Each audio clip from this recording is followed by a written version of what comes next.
Wah. The crack of bone echoed across the training field like a rifle shot. 500 soldiers froze.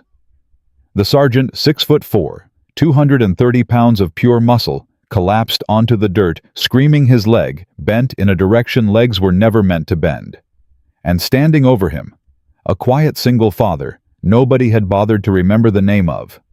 Ethan Cole, the man they'd laughed at all morning, the man they'd called the babysitter in boots. But here's what nobody in that crowd knew yet, what would change everything in the next 2 hours. Ethan Cole wasn't just any soldier. He was a Navy SEAL. And the sergeant lying in the dirt, he'd just made the worst mistake of his entire military career. Before we go any further, drop a comment below and tell me what city you're watching from.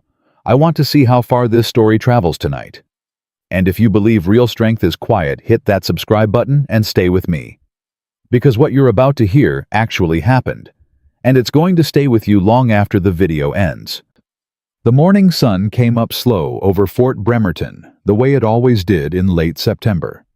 Pale, washed out, the kind of light that made a man squint even when he didn't want to. Ethan Cole stood near the chain-link fence at the edge of the parade ground, a paper cup of black coffee in his hand, watching the soldiers stream in by the dozens. He wasn't looking for trouble. He never was. He was thinking about his daughter. Lily had cried that morning.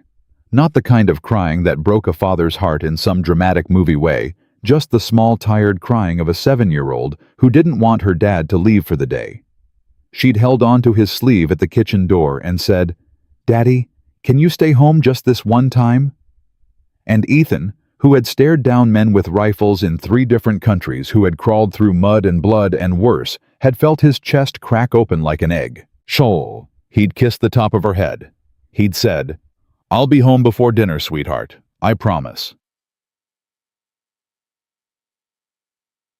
And now he was here, at the annual Combat Skills Challenge. 500 soldiers from across the base. A whole day of matches in front of every officer who mattered. He took a slow sip of coffee. Cole. Ethan turned. Corporal Reyes was jogging up to him, clipboard tucked under his arm, that nervous energy he always had buzzing off him like static. "You're on the bracket," Reyes said. "Round 1, Tent C." "All right. You signed up for this." Ethan gave him a small, tired smile. "My CO signed me up for this." "Oh," Reyes blinked. That's different." "It is what it is." Reyes glanced over his shoulder, then leaned in a little closer. "Listen, Cole, I'm just going to say this once. You see that group over by the bleachers?" Ethan didn't look. He already knew. "Sergeant Bradley Vance and his guys. They've been talking about you all week." "Talking about me, how?" Reyes hesitated. Look. They saw your file, or some version of it. They saw you do morning drills with the new recruits. They saw you leave at 15:30 every day to pick up your kid. And they decided you're an easy round." "Yeah." Ethan nodded once, took another sip of coffee. "Thanks for the heads up, Reyes." "You want me to?" "I'm fine. Cole Vance is... I know who he is." Reyes stood there a moment longer, not sure what else to say, and then he gave a small nod and walked off toward the next name on his clipboard. Ethan stayed where he was, watching. Across the parade ground near the bleachers, Sergeant Bradley Vance was holding court the way he always did. Arms crossed, jaw set. Surrounded by his usual circle, 3 corporals and a young private who laughed at every joke before it finished landing. Vance was loud. Vance was big. Vance had a chest like a refrigerator and a voice like a man who'd never once in his life been told to quiet down.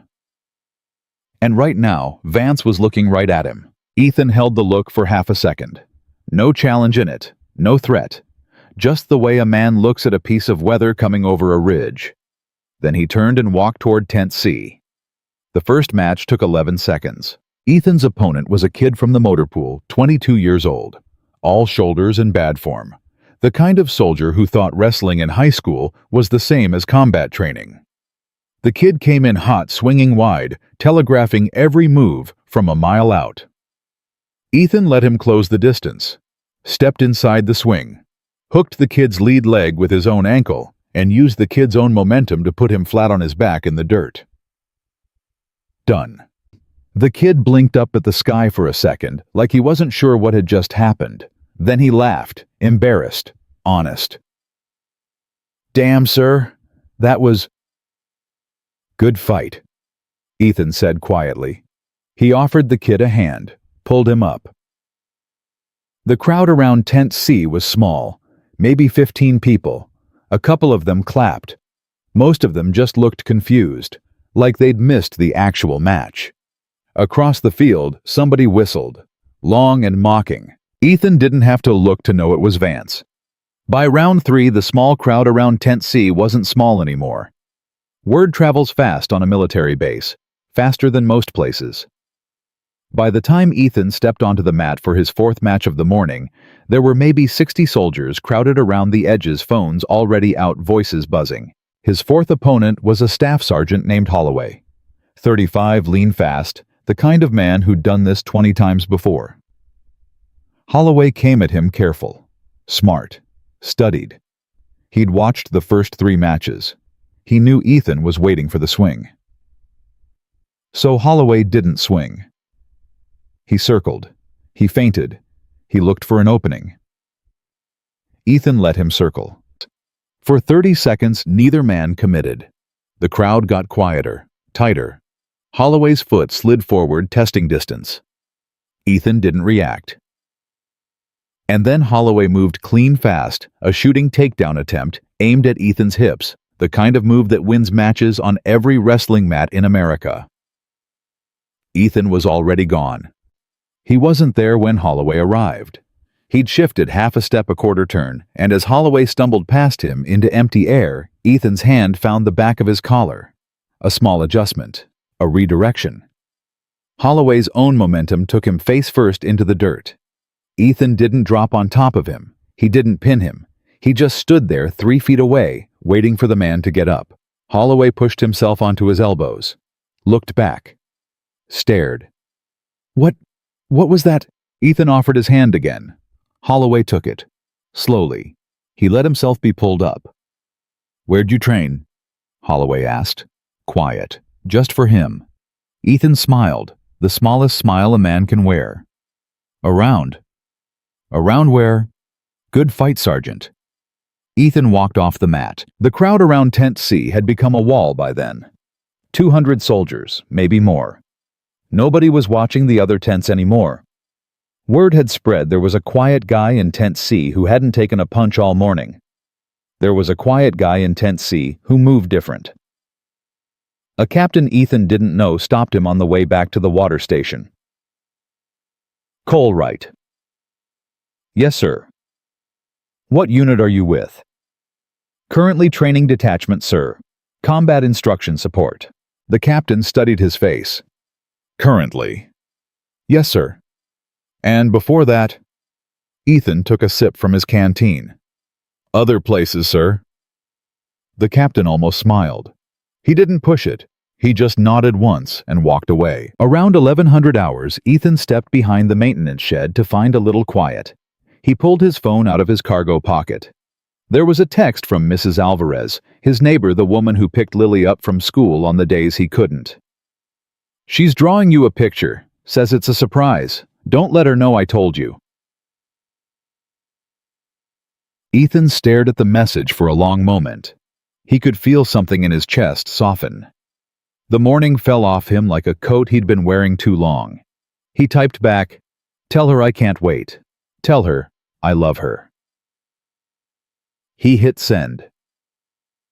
When he looked up, Sergeant Bradley Vance was standing at the corner of the shed watching him. Not close, not far, just there. "Cole?" "Sergeant." Vance walked over, took his time. He was bigger up close than he was from across a parade ground, and he was big from across a parade ground. "You've had a busy morning," Vance said. Just doing the matches, Sergeant. Just doing the matches. Vance smiled without any humor in it. That's funny. 'Cause from where I'm standing, you've been making half the staff sergeants on this base look like recruits. Wasn't trying to make anybody look like anything. No, Sergeant. Vance took a step closer. He smelled like sweat and old aftershave and something else, something tight and angry that had been building for a while. I read your file, Cole. Ethan didn't move. There's not much in it, Vance said. Couple of deployments, few citations, some redacted pages, nothing too special. That's about right. Yeah. Vance's eyes were small and hard. You know what I think? I think a man with your file shouldn't be moving the way you're moving out there. I think a man with your file shouldn't be making my boys look stupid. Wasn't aware I was doing that. You weren't aware. No, Sergeant. Cole, you want to know something? Vance leaned in. His voice dropped half an octave. There's a rumor going around about you. You hear it? I don't pay much attention to rumors. They're saying you're a SEAL. They're saying you've got pages in your file nobody on this base has ever read. They're saying you're not a training instructor at all. You're cooling off here, doing your time, picking up your little girl from school like you're some kind of Mr. Mom. Ethan's jaw moved a quarter inch. Nothing more. Don't talk about my daughter, Sergeant. Shul? It came out low. Even. There was no heat in it. There was something underneath the no heat that was much, much worse. For half a second, Vance hesitated. Then he laughed loud deliberately. Loud, the laugh of a man who needed everyone within 30 feet to know he wasn't bothered. Relax, Cole. Relax. I'm just saying rumor's a rumor. Maybe it's true. Maybe it isn't. We're gonna find out today, aren't we? If that's how the bracket falls, Sergeant. Oh, that's how it's gonna fall. Vance was smiling now, properly smiling. I made sure of it. You and me. Final round. I want every one of these boys to see what happens when a part-time daddy steps into a real fight. Ethan looked at him for a long moment. He could have said any number of things. He could have warned him. He could have walked away. He just nodded once. I'll see you in the final, Sergeant. He put his phone back in his pocket. He walked past Vance without looking at him. In Tent C, the bracket sheet was being updated on the whiteboard. A young corporal with a marker was scratching out names and writing in new ones. The crowd had thickened again. 300 soldiers, now maybe more packed, shoulder to shoulder, the smell of sunscreen and sweat thick in the air. Reyes found Ethan again at the water station. You heard, Reyes said. I heard. He's been telling everybody all morning, anyone who'll listen. He's saying he's going to teach you a lesson. Yeah. Cole. Reyes lowered his voice. I gotta ask. The thing people are saying. About your background. Ethan didn't answer right away. He filled his canteen, capped it, watched the water settle. Reyes, he said finally, let me tell you something my old chief used to say. What's that? He used to say a man who has to tell you who he is ain't who he says he is. Reyes blinked. And a man who's actually who you think he is. Ethan capped his canteen, doesn't need to tell you anything at all. He clapped Reyes on the shoulder. He walked back toward the tent. 2 matches later, he was in the semifinal. His opponent was a corporal named Briggs, who'd come in third the year before. Briggs was scrappy. Briggs was quick. Briggs had won his last 6 matches by being meaner than the man across from him. Briggs didn't get the chance. Ethan let him throw the first punch, a fast looping right hand that should have caught Ethan in the temple. Should have. Ethan slipped it by maybe 2 inches. He stepped inside Briggs's reach, hooked his arm around Briggs's elbow, rotated his hips, and put him on the mat without so much as a closed fist. 18 seconds. The crowd noise hit Ethan like a wave. 350 soldiers, all of them yelling at once, a sound that was half cheering and half something else, something closer to disbelief. He helped Briggs up. He walked off the mat. A young private couldn't have been more than 19, baby-faced, eyes wide, stepped into his path on the way to the water station. "Sir." "I'm not a sir, son." "Sergeant, Sergeant Cole. I just gotta ask. Are you really—" Ethan stopped. He looked at the kid for a long second.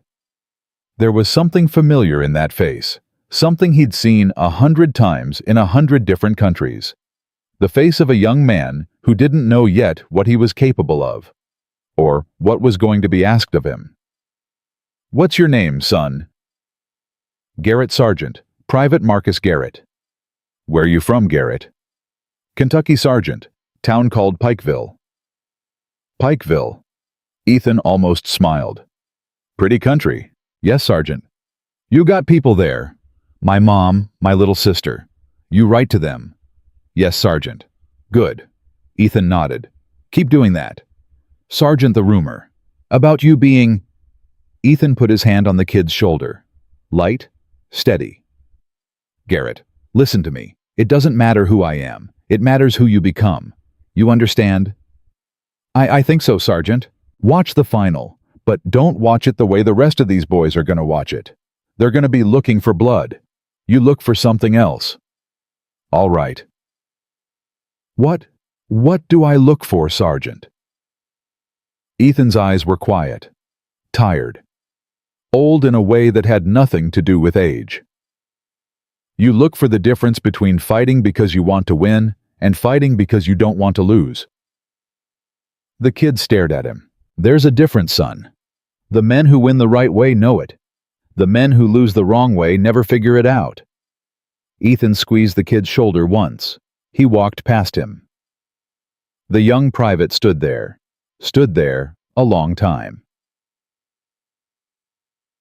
At 1300 hours sharp, the loudspeaker crackled to life over the parade ground. "Final match. Tent A, Sergeant Bradley Vance versus Sergeant Ethan Cole. All personnel are welcome to observe." 500 soldiers began to move. Ethan stood at the edge of Tent A watching them come. From every direction, from every corner of the base. Men he'd never met. Men who'd been laughing at him that morning. Men who'd been calling him the babysitter in boots. Phones came up. Cameras started rolling. His own phone buzzed in his pocket. He pulled it out. A picture from Mrs. Alvarez. From Mrs. Gambe. Lily at the kitchen table holding up a piece of construction paper with a stick figure of him on it. "My dad" written across the top in big crooked letters. She was missing one of her front teeth and grinning anyway. Ethan looked at that picture for a long time. He took a slow breath. He put the phone away. Across the mat, Sergeant Bradley Vance was rolling his shoulders, cracking his neck. His circle of corporals was riled up around him, slapping him on the back, talking trash that Ethan couldn't hear and didn't need to hear. Vance pointed at him from across the mat, then dragged a thumb across his throat. Slow, theatrical. Made sure the cameras caught it. Ethan didn't react. He stepped onto the mat. 500 soldiers fell into a hush. Batitu. The referee, a master sergeant Ethan vaguely recognized, stepped between them. He looked at Vance. He looked at Ethan. He looked at the size of the crowd. Something in his face said he didn't like any of it. "Gentlemen, standard rules. No strikes to the throat, no strikes to the back of the head, no strikes to a downed opponent. Tap out verbal submission or referee stoppage ends the match, clean fight." His eyes locked on Vance. "We are clear on that, Sergeant." "Crystal, sir." "Sergeant Cole." "Yes, sir." "Touch gloves, step back, begin on my mark." Ethan walked to the center of the mat. Vance walked to meet him. Up close in the middle of all that quiet, Vance leaned in just enough that only Ethan could hear him. "After this," Vance said, soft smiling, "you go home to your kid in a wheelchair, Cole. You hear me? I'm gonna make sure she remembers today. Every time she sees her daddy, she's gonna remember today." Ethan didn't move, didn't blink, didn't say a word. He just looked Sergeant Bradley Vance in the eye, and somewhere very far back behind those quiet, tired eyes, something old and cold and trained turned over in its sleep and woke up. The referee raised his hand. Begin. The word, begin, hadn't finished leaving the referee's mouth before Vance was moving. He came in like a freight train. 3 big strides, head down shoulders, square throwing a right hand that started somewhere down by his hip and was meant to end somewhere on the other side of Ethan's skull. It was the kind of punch a man throws when he doesn't want to win a fight. He wants to end one. He wants to put a body on the mat and walk away, knowing nobody's getting up. Ethan wasn't there. Ethan, he didn't dodge. He didn't slip. To the 500 soldiers watching it, looked almost like he'd just decided not to be in that spot anymore. A small step. A quarter turn of his hips. Vance's fist sailed through empty air with so much force behind it that the man stumbled half a step past where Ethan had been standing. A sound went up from the crowd. Not a cheer, not a gasp. Something in between. The sound a man makes when he sees something and his brain hasn't caught up yet. Vance recovered fast. He was big, but he wasn't slow.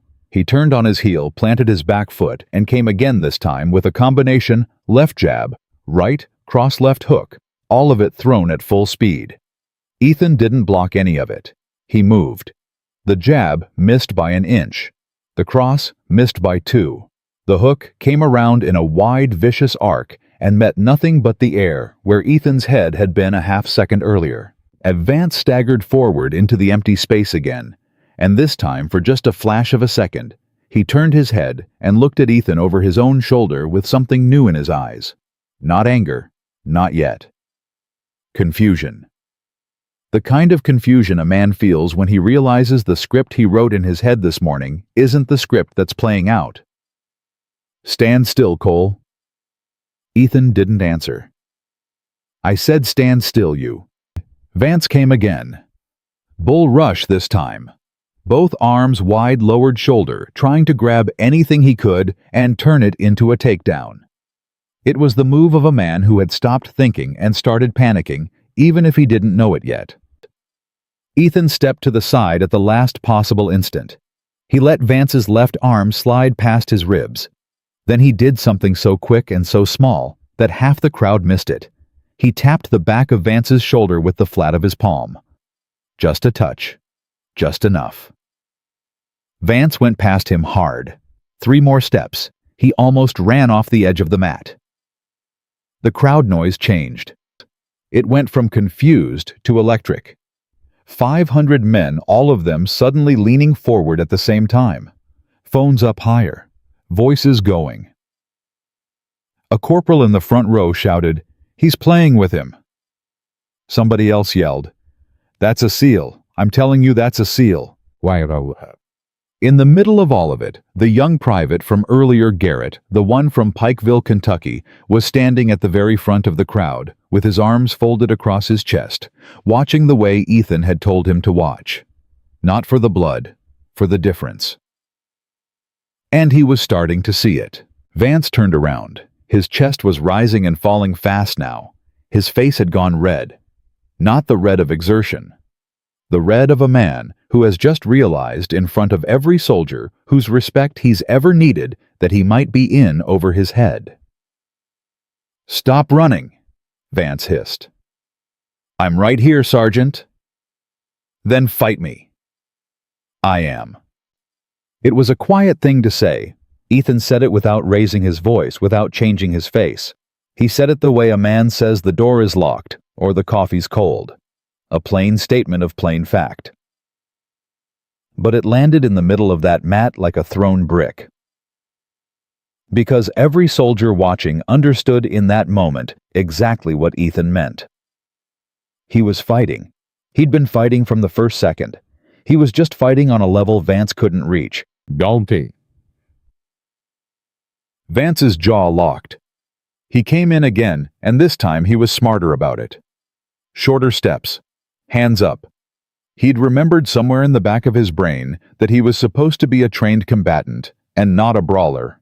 He moved into range, threw a tight, straight right, followed it with a knee aimed at Ethan's ribs. Ethan caught the knee. Just like that. One hand. The way another man might catch a tossed apple. For half a second, Vance's leg was held in midair, his balance gone, his whole body suspended on a hinge that wasn't his anymore.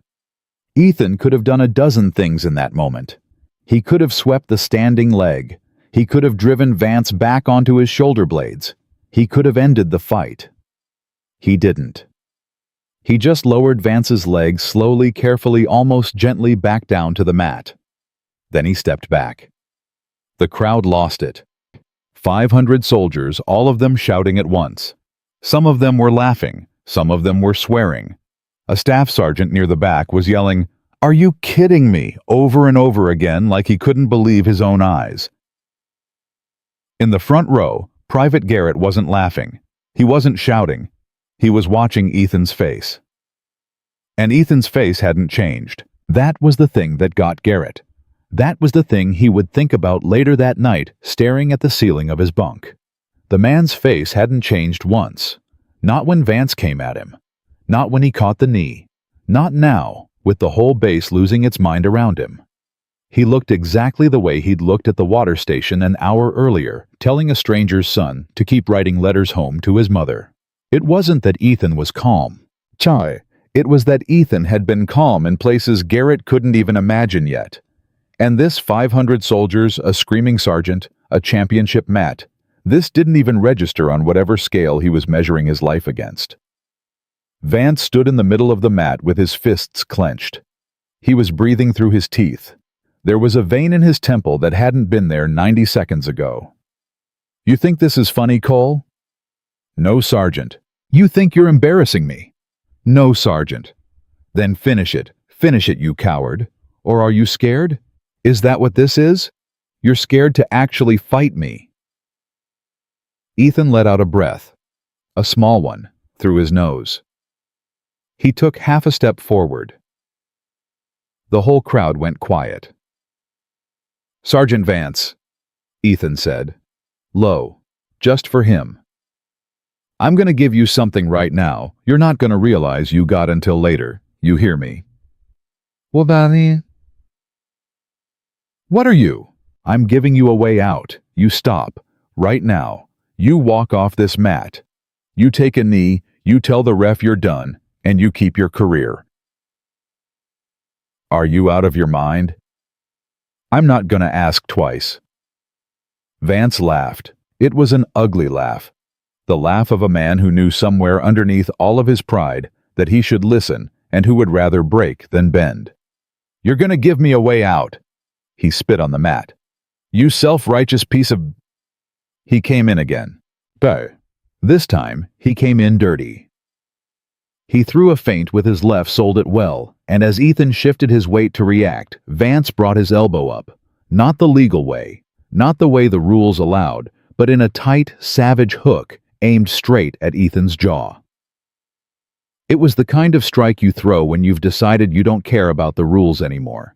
You've decided the rules were the only thing keeping you from winning, and you've decided wrong. Gasps went up around the mat. The referee's whistle came halfway out of his mouth. Ethan turned his head a fraction of an inch. The elbow whistled past his ear. He felt the wind of it. He didn't flinch. "Vance," the referee barked. "That's a warning. You hear me? That's one warning. You throw another one and I'm calling this match." Yeah. "I am not playing with you, Sergeant." "I heard you, sir." The referee glared at him, then at Ethan. "Cole, you good?" "I'm good, sir." "You want to keep going?" Ethan didn't answer right away. He looked at Vance for a long, slow second. There was something in his eyes that wasn't anger and wasn't pity. It was something else, something closer to sadness. The look a man gives another man when he sees very clearly where the road ends and knows the other man can't see it yet. "Yes, sir," Ethan said. "I'll keep going." Reset. The two men stepped back to their starting marks. Vance was breathing hard now, real hard, Not from exertion, from rage. His shoulders were heaving. There was sweat running down the side of his face, and underneath the sweat, his skin had gone a color that wasn't healthy. The pink white of a man whose blood pressure was somewhere it shouldn't be. Ethan stood across from him, perfectly still. In the front row, an old colonel had pushed his way to the edge of the crowd. He was leaning on the shoulder of a younger officer, watching the mat with his eyes narrowed. Ethan caught the movement, caught the colonel's eyes. There was recognition in that old man's face. A little spark of, "I know what I'm looking at." The colonel didn't say anything. He just gave Ethan the smallest nod a man can give. Ethan didn't return it. He just turned his attention back to Vance. "Begin." Vance came in with a takedown. It was a real one this time. Trained. Committed.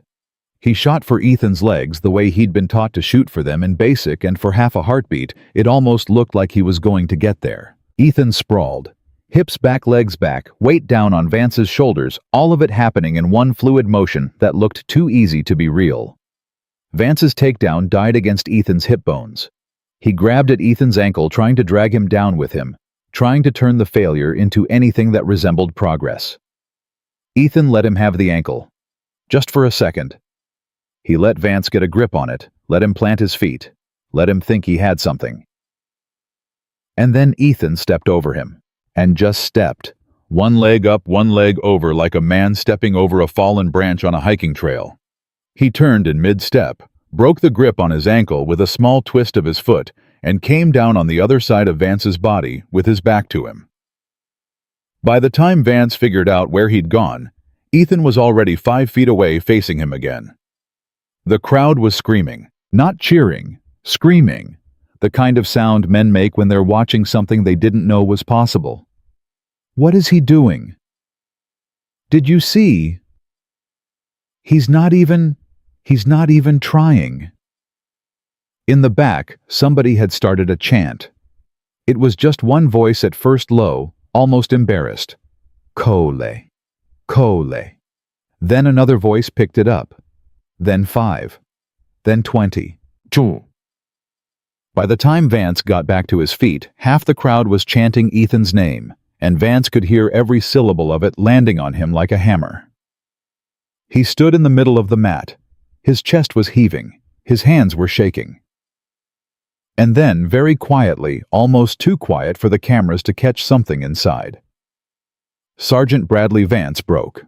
You could see it happen. You could see it in his eyes. The thing that had been holding him together, the rank, the rep, the years of being the biggest dog in every room, gave out all at once. What was left underneath wasn't a sergeant anymore. It was just a scared man in a uniform. "I'm gonna kill you," Vance said. He said it under his breath. He said it like a promise to himself. He came in. He didn't bother with form. He didn't bother with rules. He came in like a street fighter, head down, hands swinging, throwing knees, throwing elbows, throwing anything he could throw. Ethan moved. He moved the way water moves around a stone. Calm, continuous. Every dodge a half inch, every redirection, a quarter turn, every step exactly where Vance's body wasn't going to be a half second from now. He didn't strike back. He didn't grab. He just kept not being there, over and over and over. And the more Vance swung at empty air, the more unhinged he became. 40 seconds of that. 40 seconds is a long time when a man is throwing everything he has at you and missing. By the end of those 40 seconds, Vance's arms had gotten heavy. He was gasping. His punches had slowed down to half speed. His legs were starting to wobble. He was a man drowning in his own exhaustion, and he didn't even know it. Ethan stopped moving. He just planted his feet and stood still, right in the middle of the mat, within arm's reach of Vance. "Sergeant!" Vance's eyes were wild. "Sergeant, stop. You don't tell me. You're done. You're exhausted. Your legs are shot. Your arms can't hold up anymore. You take one more swing and you're gonna fall down on your own. Stop. Right now. Tap out." "I'm not tapping out to you." "Sergeant, please." "Don't. Vance lunged. It was the lunge of a man who didn't have any plan left except the lunge itself. He came in with both hands grabbing for Ethan's collar, trying to pull him into a clinch, trying to muscle him to the ground by sheer leverage and weight. And then, as Ethan's hands came up to control the clinch, Vance did the thing that would end his career. He drove his knee up, but not toward the ribs the way the rules allowed. Toward Ethan's groin. Hard, fast, mean. The crowd gasped. The referee's whistle was already in his mouth, but the whistle never got blown, because the whistle didn't have time. What happened next happened in less than a second, maybe less than half a second. The cameras caught it, and people would slow it down later frame by frame, and even at quarter speed it was hard to follow. Ethan's left hand came down, not in a strike, in a catch. The same way he'd caught the first knee, only faster, only tighter, and this time he didn't let go. His right hand snaked down at the same instant, hooked behind Vance's standing leg, and as Vance's whole weight committed forward into the illegal strike, Ethan rotated his hips a quarter turn to the left and pulled. Vance's standing leg came off the ground. His captured leg, the one Ethan was holding in midair, was suddenly the only thing connecting his body to the mat. And Ethan's right hand was already inside, already controlling the angle, already directing all of Vance's 100-and-something pounds of forward momentum into a place his knee was never built to go. There was a sound, and it was the sound the whole story would remember. 500 soldiers in 500 different bunks in 500 different barracks for years afterward would all describe the same sound when they tried to tell somebody else about that day. It wasn't a snap. A snap is what a twig does. This was deeper than that. Wetter. Final. Like a fence post breaking inside a wet rope. Vance hit the mat.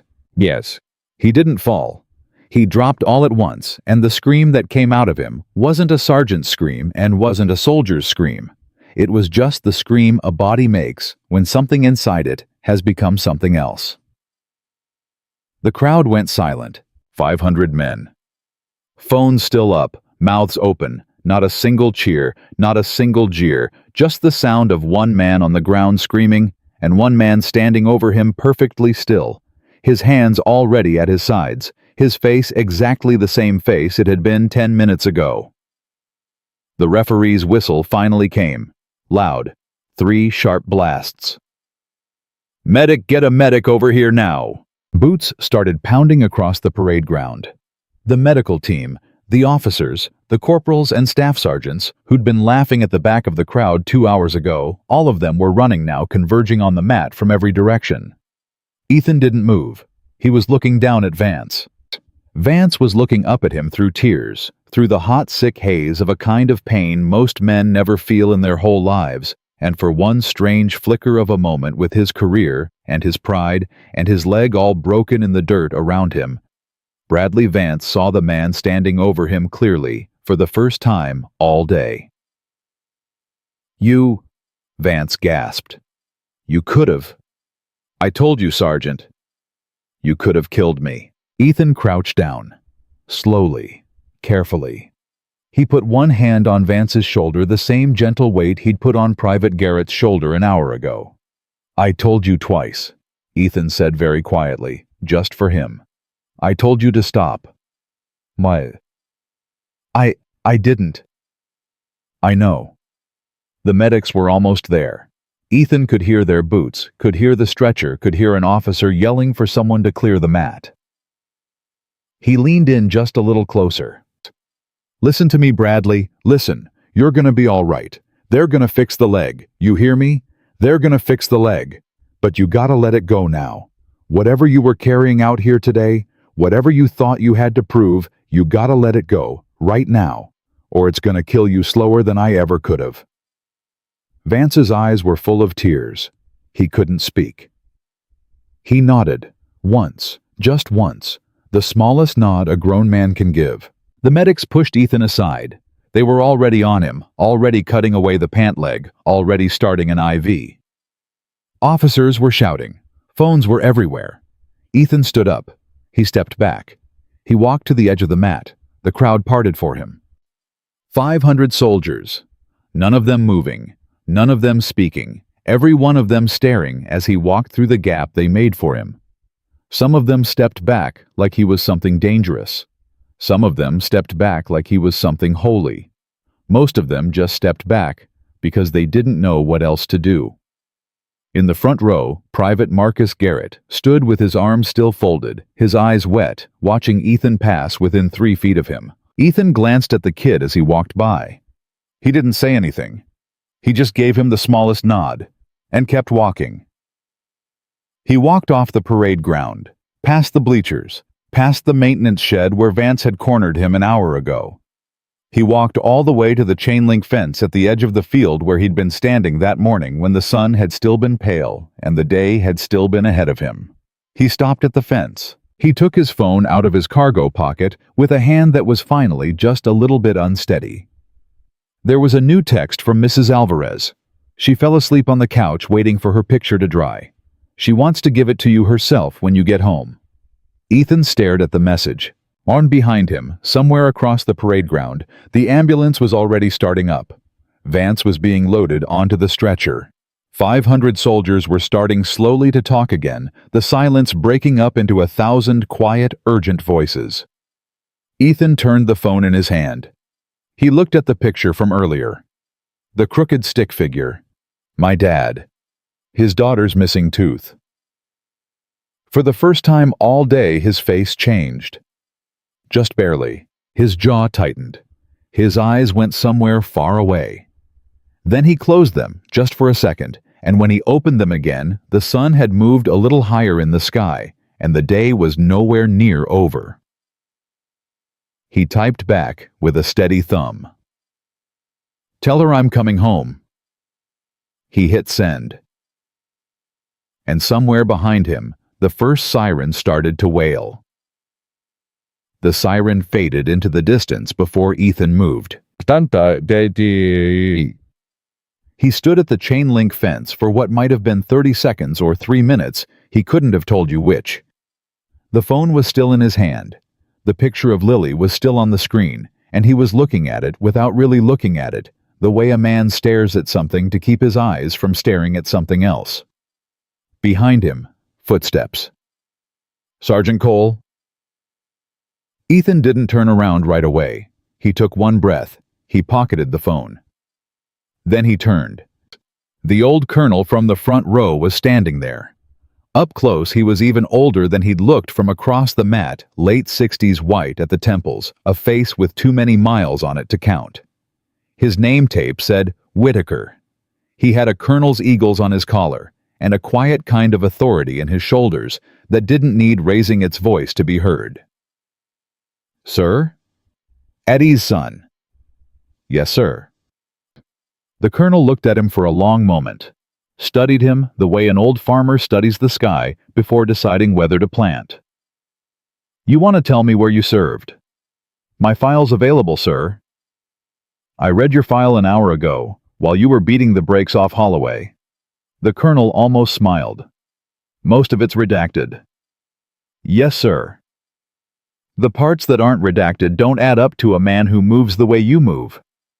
No, sir. The colonel nodded slowly. Son, I did 3 tours in places I'm not allowed to talk about. I know what I just watched out there. You want to keep the file the way it is? That's between you and the people who wrote it. I'm not asking, but I am telling you something. Sir, that sergeant of mine, Vance, is going to lose his leg or near enough. He's going to lose his career either way. And every man on this base just watched a quiet white instructor put him in the dirt without throwing a single closed fist. You understand what's about to happen. I have an idea, sir. There are going to be cameras at the gate by sundown. There are going to be reporters by morning. 500 phones recorded that fight, and by the time you get home tonight, half of them are going to be on the internet. Ethan's jaw moved a fraction. My daughter, sir. What about her? She doesn't know what I do, sir. The colonel paused. Something in his face softened just barely. How old is she? 7. Mother. Gone. 3 years now. And the colonel let that sit for a second. He nodded once. Slow. Cole, you go home. You go home right now. You pick up your little girl. You hold her for as long as you need to hold her. I'll handle the brass. I'll handle the report. You did everything by the book out there, and I'll see to it that every officer who needs to know that knows it by tonight. Sir, That wasn't a request, Sergeant. Yes, sir. Muscle Mom. The colonel didn't move yet. He stood there a moment longer. Then he reached into his breast pocket, pulled out a small pewter coin, and held it out flat in his palm. There was an insignia on it Ethan recognized at a glance and didn't acknowledge by even a flicker of his eyes. You ever need anything, son? Anything. You call the number on the back of that. You hear me? Yes, sir. Now get out of here before half this base decides you're a celebrity and the other half decides you're a threat. Ethan took the coin, pocketed it, came to attention out of pure habit. The colonel returned the salute slow and easy, a man who had given 1,000 of them and meant maybe a dozen. Go home, Cole. Yes, sir. He didn't go to the locker room. He went straight to his truck. He went. Halfway across the parking lot, Reyes caught up to him at a half-jog clipboard gone now, eyes wide as headlights. Cole. Hey. Reyes. Are you okay? I'm fine. Man, I have never seen anything like Reyes. Ethan stopped. He turned. He put a hand on the corporal's chest, gentle, not pushing, just stopping him. Listen to me. You're a good kid. You got a long career ahead of you. Don't make the next 2 hours of your life about what happened on that mat. You hear me? Yeah, Sergeant. You go back to your tent. You don't talk to anybody about me. You don't post anything. You don't text anybody about it. You don't even tell your mama tonight. Not yet. You let this thing land where it lands and you stay clean of it. You understand? Yes, Sergeant. Good man. He clapped Reyes once on the shoulder and kept walking. Reyes stood there in the middle of the parking lot, watched him go. Then slowly he put his phone back in his pocket without looking at it. The drive home was 22 minutes. Ethan made it in 19. Not because he was speeding, he wasn't. He was driving the way he always drove, both hands on the wheel, eyes on the road, 10 miles under the speed limit, through the school zones. He was a single father. Single fathers don't speed. He was just very, very focused. His phone buzzed twice on the seat next to him. He didn't pick it up. The third time it buzzed, he glanced down. It was a text from a number he didn't recognize. Sergeant Cole, this is Lieutenant Hayes from PA. Need you to call this number ASAP regarding the incident this afternoon. He didn't call. He drove. The fourth buzz was Mrs. Alvarez again. He pulled over to the shoulder. He read it. Hi, honey. Lily's awake now. She's been asking when you're coming. I told her soon. Are you on your way? He typed back. Pulling in 5. Thank you, Maria. I owe you. You don't owe me a thing. Drive safe. He pulled back onto the road. The fifth buzz 2 miles from the house was a text from Reyes. Sergeant, I know you said don't. I just need to know one thing. The rumor. Just tell me yes or no. I won't tell anybody. I just need to know. Ethan looked at the message at a stoplight. He didn't answer. He turned the phone face down on the seat. He pulled into the driveway of the small 2-bedroom on Cedar Street and sat with his hands on the steering wheel for 10 full seconds. He did the thing his old chief had taught him to do. Box breathing. 4 in, 4 hold, 4 out, 4 hold. He did it 3 times. By the end of the third one, his hands had stopped shaking. He hadn't even realized they'd been shaking. He got out of the truck. He didn't go to the front door right away. He stopped at the side of the house by the rose bushes Lily's mother had planted the year before she died. They were starting to turn. He pulled a dead bloom off one of them, almost without thinking, and let it fall in the mulch. Then he went to the front door. He paused. He put his hand on the knob. He took one more breath. He put on his face. The face Lily knew. The face that had nothing in it except a dad who'd just gotten home from a long day at work. He opened the door. "Daddy." She came at him like a small, fast missile. Sock feet on hardwood floor hair flying, both hands holding a piece of construction paper above her head like a flag. She hit him at the knees, and he scooped her up the way he had 10,000 times before. "Hey, baby." "I made it. I made it, Daddy. Look, look." "I see it. I see it. It's not done drying. Mrs. Alvarez said it had to dry. So I waited. But it's dry now. Look." He held her on his hip with one arm. He took the paper with his other hand. The crooked stick figure of him was there, the words, "My Dad," across the top, in big purple letters, and now she'd added something. There was a smaller figure next to him, in a triangle dress, holding his hand. "That's me?" "That's you. That's us. That's us, Mom." He kissed the top of her head. He didn't trust his voice for a second. In the living room, Maria Alvarez stood up from the couch with the small smile of a woman who'd been a mother long enough to know when one had just walked in, carrying a hard day on his shoulders. "Ethan." "Maria, thank you." "De nada, mijo." She had a good day. She ate her lunch. She did her reading. "How much do I owe you?" "Don't insult me." "Maria, you bring me some of those tomatoes from your garden when they come in, and we'll call it square." He laughed. It came out small. "Deal." She gathered her purse and her sweater. She paused at the door. She looked at him for a moment longer than she usually did. "Ethan, you doing all right, honey?" "Yes, ma'am." "You sure?"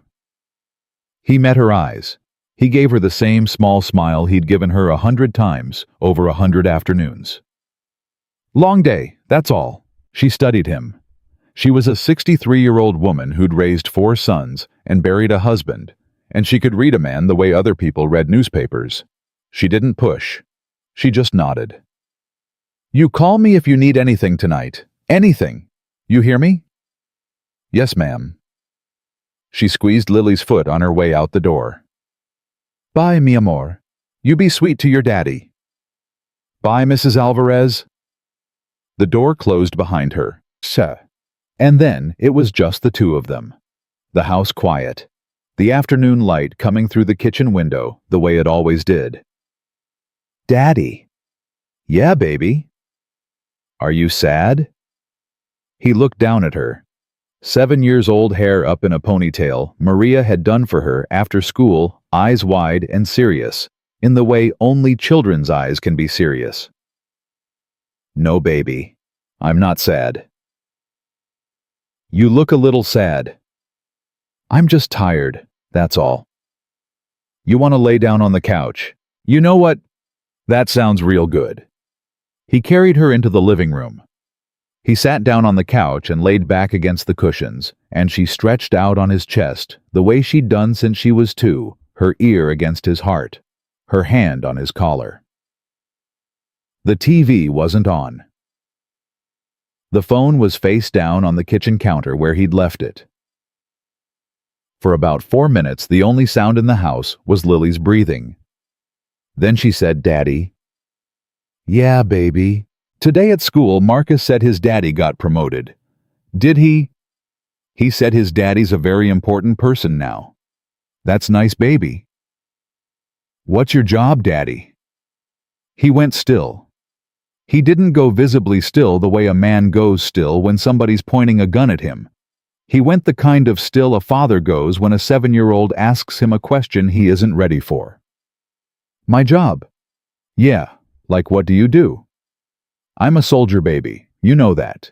"But like what kind of soldier? What kind of like do you fight?" He stroked her hair. He could feel her heartbeat against his ribs, small and fast, the way a bird's heartbeat would feel in your hand. Sometimes I have to. Do you fight bad guys? Sometimes. Are you scared? Sometimes. Marcus said his daddy isn't ever scared. Marcus's daddy is lying baby. She giggled. He felt it more than heard it. Daddy, are you a bad guy? Nay. He stopped stroking her hair. He pulled back a little so he could look at her. Her face was right there, 3 inches from his. Her brown eyes, her mother's eyes, wide and curious. No judgment in them, just the bare and terrible honesty of a child asking a thing she actually wants to know. No, baby, I'm not a bad guy. You promise. I promise. Do you promise on Mommy? He had to swallow before he could answer. I promise on Mommy. She thought about that for a second. Then she nodded satisfied and put her ear back down on his chest. Okay. He sat there with his daughter on his ribs and his hand on her hair, and he stared at the ceiling of the living room and thought very clearly, I want to keep her in this room forever. The phone on the kitchen counter buzzed. He didn't get up. It buzzed again, a minute later, 3 more times in a row. He didn't move.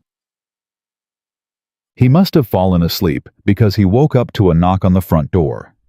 It wasn't a polite knock.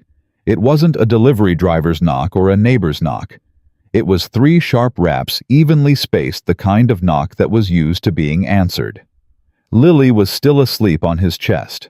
He'd been out maybe 40 minutes. The light through the kitchen window had moved. He slid out from under her, slow, careful, the way you move a sleeping child. He got a pillow under her head. He pulled the throw blanket off the back of the couch and laid it over her. The knock came again. He went to the door. He didn't open it right away. He looked through the peephole. A man in a suit, mid-40s, crew cut. The kind of suit a man wears when he wants you to notice the suit before you notice the man. Behind him, a black sedan in the driveway parked behind Ethan's truck.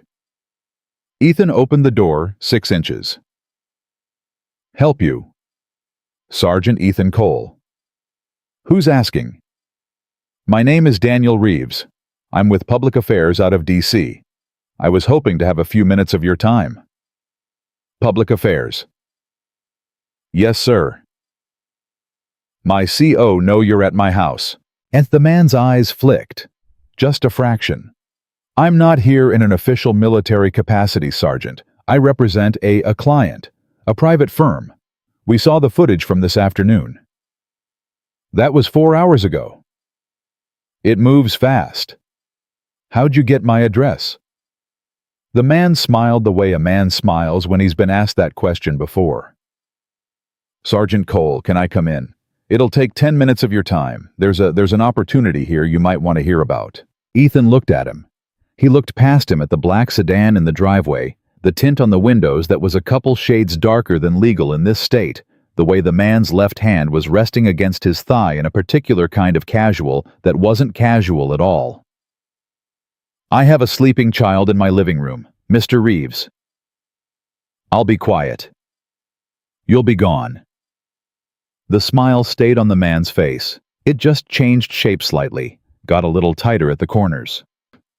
Sergeant Cole, with respect, the footage of you putting a non-commissioned officer in the hospital is currently at 4.2 million views and climbing. By tomorrow morning, every news outlet in this country is going to have your name. You're going to have decisions to make. We can help you make the right ones. We. My firm. Which is confidential at this stage. Ethan let about 5 seconds go by. Mr. Reeves? Yes, sir. You know what I did this morning before all this? Sir, I dropped my daughter off at school. She didn't want me to leave. She held onto my sleeve at the kitchen door. She asked me to stay home just this one time, and I told her, no baby. I gotta go to work, but I'll be home before dinner. I promised her. The man waited. I kept that promise, Mr. Reeves. I came home before dinner. She is asleep on my couch right now. And I'll tell you something, I don't know who your firm is, and I don't know how you got my address, and I don't know what kind of opportunity you think you're bringing to my front porch on a Tuesday afternoon. But I'll tell you this for free. There is nothing in your briefcase or in your sedan or in your DC office that is worth me waking that child up to answer the door for you. Are we clear? The smile was completely gone now. Sergeant? Are we clear? Daniel Reeves looked at Ethan Cole for a long moment. He saw the way the colonel had seen what was in front of him. He saw it clearer than most people would have. He took half a step back from the door without seeming to know he was doing it. We're clear, Sergeant. Good night, Mr. Reeves. You'll be hearing from us. Good night, Mr. Reeves. Ethan closed the door. He locked it. He put the chain on. He stood there with his forehead against the wood for one slow breath. Behind him on the couch, Lily stirred. Daddy? He turned. Right here, baby. Who was that? Just somebody at the wrong house. Oh. She rubbed her eyes. She looked up at him with her mother's eyes. Can we have spaghetti for dinner? He felt it move through him then. All of it. The morning, the mat, the crack of bone, Vance on the stretcher, the colonel's coin in his pocket, the man at the door, the 4.2 million views climbing, his daughter asking him for spaghetti. He smiled. A real one this time. Small and tired and real. Yeah, baby. We can have spaghetti. With the meatballs. With the meatballs. He went into the kitchen. He picked up his phone off the counter. The screen was full of notifications, 43 missed calls, over 200 text messages, 3 voicemails from numbers he didn't recognize. He looked at all of it for a second. The whole avalanche. Then he put the phone in the drawer where he kept the takeout menus. He closed the drawer. He pulled a pot down out of the cabinet. He filled it with water. He set it on the stove and turned the burner on. Duh. In the living room, Lily was singing something to herself, off-key, the way she always did when she was waking up. The water started to come to a boil. Outside, the black sedan pulled out of the driveway. Ethan didn't watch it go. He was looking for the box of spaghetti. He found it in the pantry. Behind him, his daughter laughed at something on the TV she'd just turned on. The sound of it filled the small kitchen of the small house on Cedar Street, and for one whole minute, in a day, that had already become a story half of America was about to tell, Sergeant Ethan Cole was nothing on earth except a single father making his little girl her supper. The spaghetti was almost done when the doorbell rang again. Ethan turned the burner down to a simmer. He wiped his hands on a dish towel. He kept his voice easy. Stay on the couch, baby. Is it the wrong house man again? Maybe. He went to the door. He looked through the peephole. It wasn't the wrong house man. It was Colonel Whitaker, in civvies, khakis and a flannel shirt and a baseball cap with a fishing lure stuck to the brim. He looked for a moment like exactly what he probably was on his weekends, somebody's grandfather. A man who knew how to clean a trout. Ethan opened the door. Sir? Sergeant, I know it's late. May I? Come in. The colonel stepped inside. He pulled the cap off as he crossed the threshold, the way men of his generation did, automatically without thinking about it. He saw Lily on the couch. He gave her the small formal nod of an old soldier, acknowledging a small, important person. Evening, miss? Hi. That a drawing? It's me and my daddy. That's a fine drawing. She held it up for him. He studied it like it was a battle map. That is some quality work right there. I particularly admire the use of purple. She giggled. He smiled. He turned to Ethan. Could we step out back for a minute? Yes, sir. Lily, baby, I'm gonna be right outside that window. You can see me. Okay. Okay. They went out the sliding door onto the small back deck. Ethan closed the door behind them most of the way. He could still see her through the glass. The colonel set his cap on the railing. Cole. Sir, 3 things. I'm going to give 'em to you fast. Then I'm going to leave you with your kid. Yes, sir? 1. Vance is out of surgery. He's stable. They saved the leg. He's not going to walk right ever again, but he's going to walk.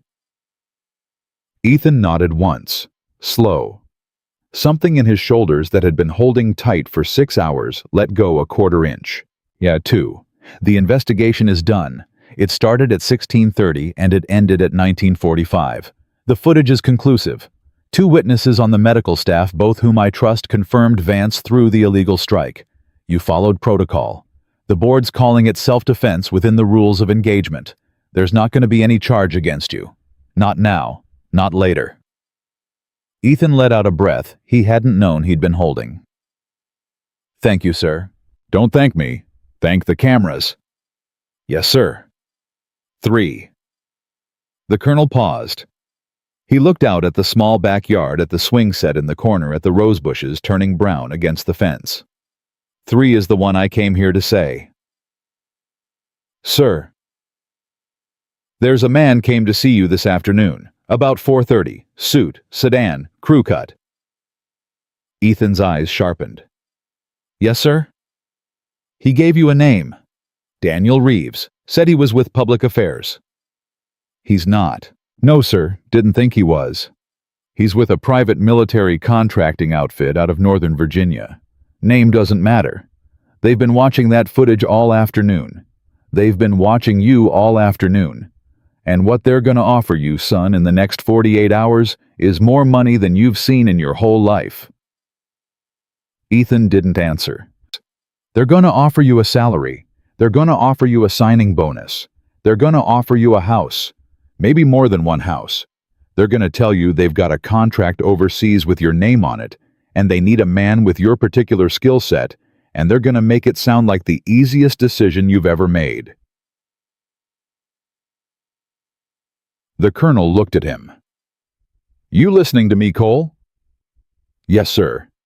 That little girl in there, she just lost her mama 3 years ago. You go take a contract job overseas, even a quote-unquote training contract. Even one that pays you $250,000 a year, and one of 2 things happens. 1, you come home in a box. 2, you come home in pieces, and she has a daddy who isn't really her daddy anymore. You've seen those men. So have I. So has anybody who's spent 10 minutes in a green zone. Yes, sir. Dad. They're gonna call you. They're gonna call you tomorrow. They're gonna call you the day after.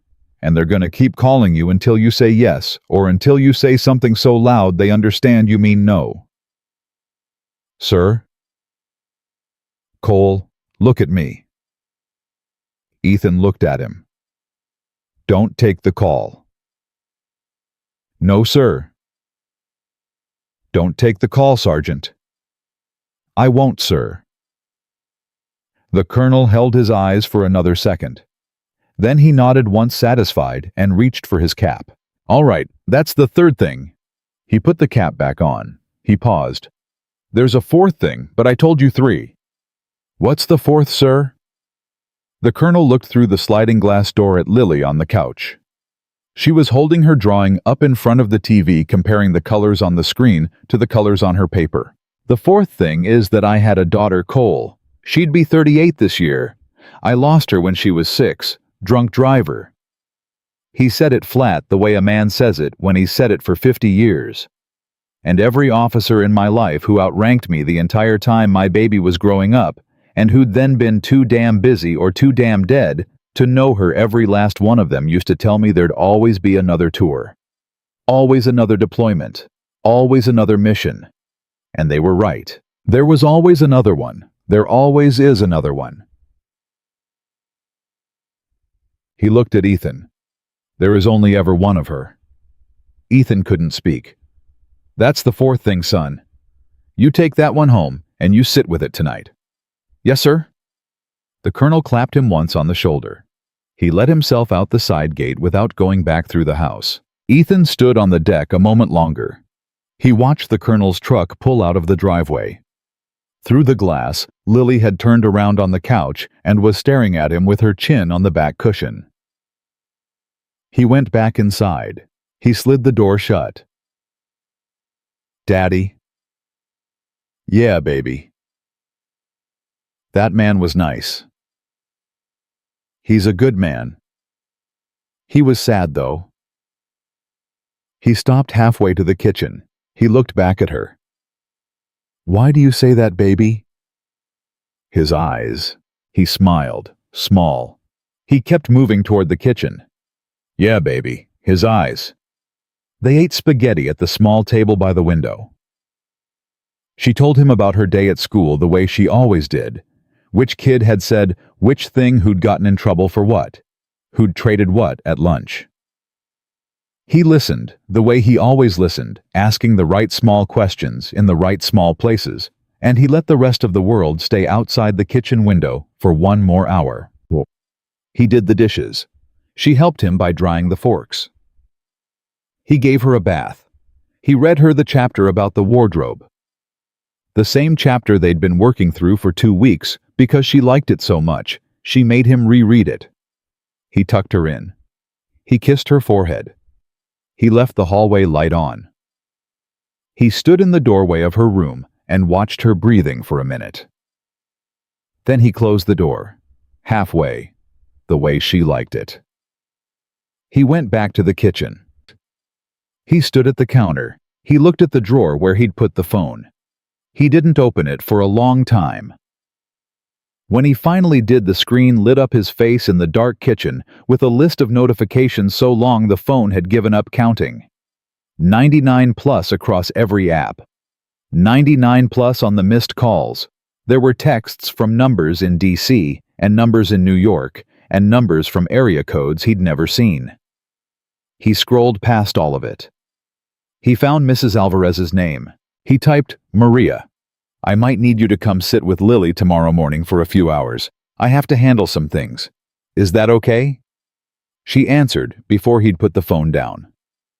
"Of course, mijo. Anything you need. Are you all right?" He looked at the question for a second. "I will be." He set the phone face down on the counter.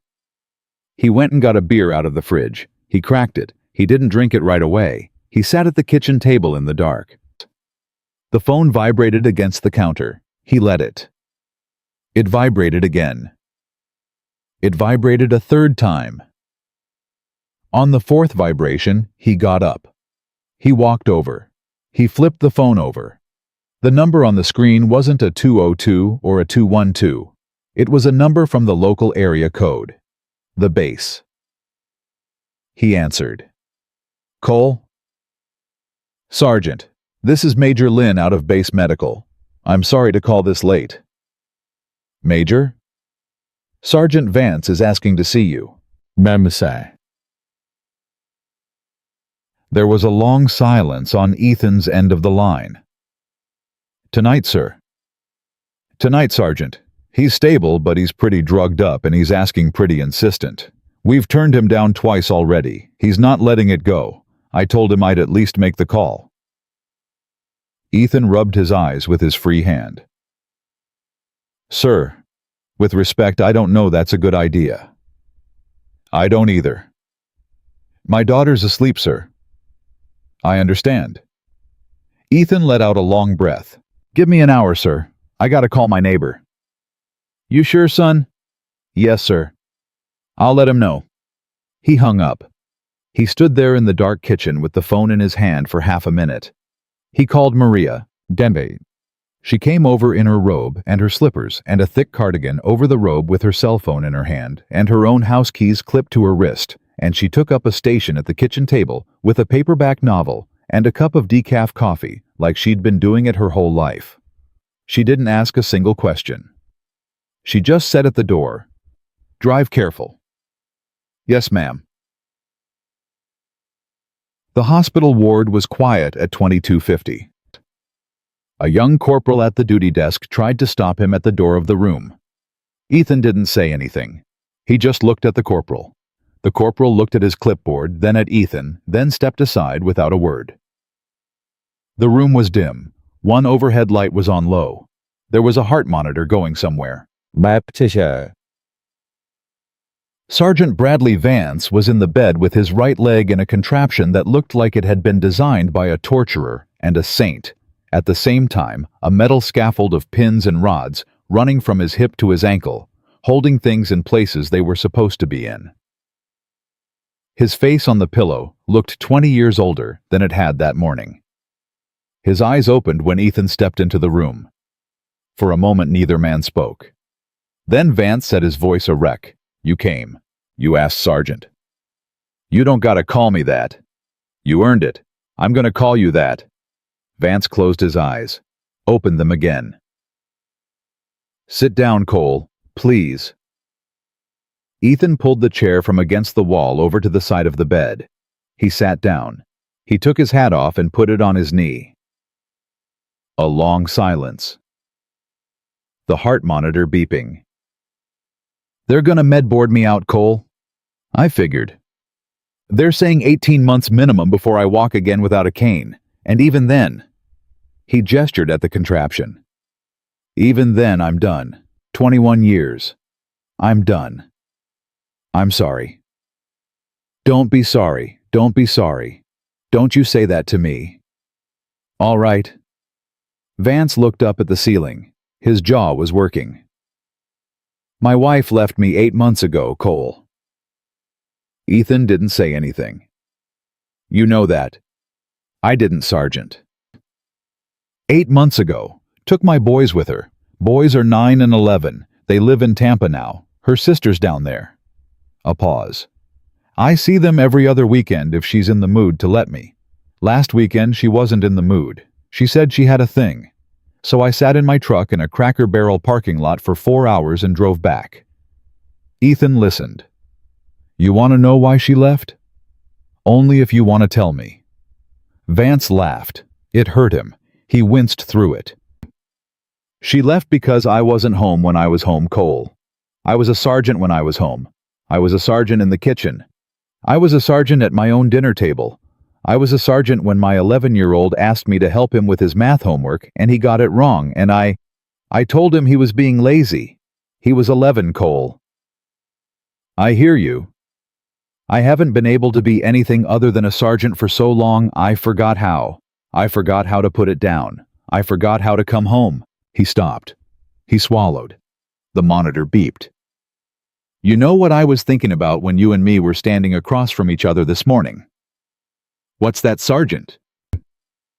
"I was thinking, if I lose this, I got nothing. That's what I was thinking. That's why I went after you the way I went after you. I wasn't fighting you, Cole. I was fighting the idea that there might be a version of me that wasn't this. That was worse. I couldn't..." His voice cracked. He stopped. He started again. "I couldn't let some quiet single dad in the training detachment make me look stupid. Because if I looked stupid, what was I? What was left?" Ethan sat there, quiet. And here's the worst part. Vance's eyes were wet. He didn't try to hide them. "Here's the part I've been laying here thinking about for 6 hours. You had me, Cole. You had me 3 times before I threw that knee. You could have put me on the ground at any second. You didn't. You stood there and you tried to give me a way out. You told me to stop, twice. I heard you. I heard you both times. Sergeant, I heard you. And I didn't listen. Because if I listened, I had to admit that the smaller, quieter, single-father instructor was a better man than I am." Ethan looked down at his hands. He didn't speak. "I broke my own leg, Cole. That's what I've been laying here realizing. I broke it. You were just the leverage." "That's not..." "It is. It is what it is. I'm not even mad. I'm God. I'm so tired, Cole. I'm so tired." A long, long silence. Ethan leaned forward. He put his elbows on his knees. He was looking at the floor. When he spoke quiet. "Sergeant, can I tell you something?" "Yeah." I had a buddy in Iraq. 2007. His name was Marcos. He was the funniest man I ever met in my life. He could do impressions. He could do anybody. Could do the colonel, the colonel's wife, the colonel's dog. He kept us alive through 8 months I shouldn't have walked out of. Okay. Marcos had a wife and a baby boy back in Texas. He showed me pictures every night. He had this thing where he would name every freckle on the kid's face. Like he gave them names. This is Bartholomew. This is Reginald. Stupid names. Made us laugh till we cried. Vance was watching him. And one day one afternoon Marcos got hit. Just like that. Just walking. We weren't even on a hot patrol. Just walking. And in the helicopter he grabbed my hand and he said, "Tell my boy I died doing the job I loved." And he died. Cole.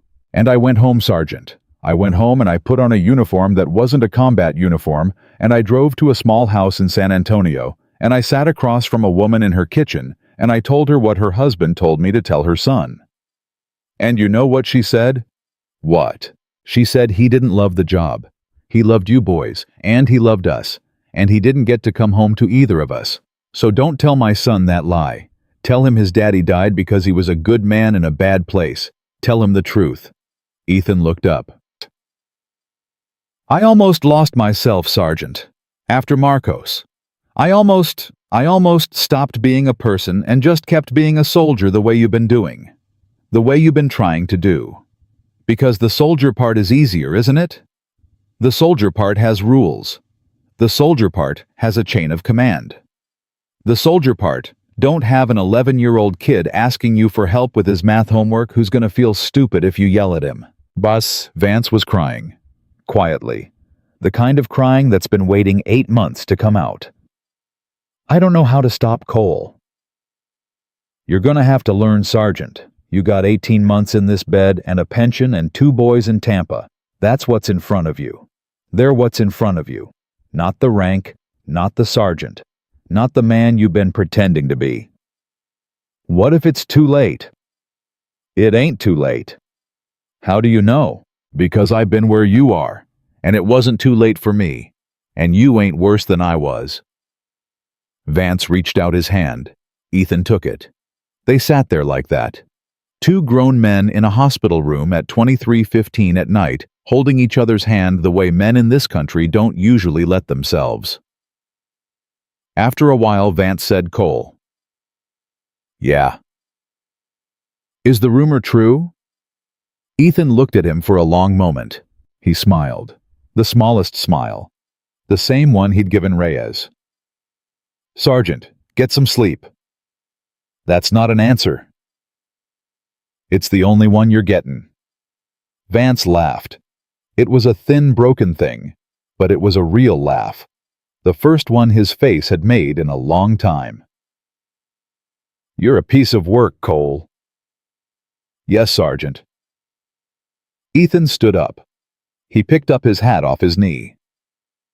I'm gonna come check on you. You hear me tomorrow, day after. I'm gonna keep coming. You don't gotta. I'm gonna. Cole? Yeah? Thank you. For what, Sergeant? For not... His voice gave out for a second. For not finishing it, when you could have. Ethan paused at the door. He looked back. Sergeant, he said, real strength ain't finishing it. Real strength is not finishing it. He stepped out into the hallway. He closed the door behind him most of the way. The corporal at the duty station looked up. Ethan gave him a small nod. He walked the long fluorescent hallway back toward the parking lot. His truck was the last vehicle out there at this hour. He sat in the driver's seat. He put his hands on the steering wheel. He didn't start the engine. He pulled the colonel's pewter coin out of his pocket. He turned it over. There was a phone number on the back, etched in fine letters. He looked at it. May. He thought about the suit on his porch, the black sedan, more money than you've seen in your whole life. He thought about a 6-year-old girl in Colonel Whitaker's life, who would have been 38 this year. He thought about a 7-year-old girl asleep on Cedar Street with a stick figure drawing on her nightstand. He took out his phone. He scrolled past the 99 plus notifications, all the unknown numbers, all the calls from DC and New York. He found the one number from earlier, Daniel Reeves. He didn't tap the call button. He tapped the message field. He typed 3 words. Don't call again. He hit send. He locked the phone. He put the truck in reverse. He drove home. He drove 10 miles under the speed limit, both hands on the wheel the way single fathers drive. The kitchen light was on when he pulled in. Maria Alvarez was at the table with her paperback novel and her cup of decaf, and the small house on Cedar Street was quiet, and his daughter was asleep down the hall, and somewhere on a hospital ward across town, a sergeant who used to be his enemy was crying himself to sleep for the first time in a long time without being ashamed of it. Ethan shut off the truck. He sat there for a moment with both hands on the wheel. Then he got out and he went inside and he closed the door behind him. Maria Alvarez was already standing up when he came through the door, her paperback novel tucked under her arm. "How is he?" she asked, quietly. "What?"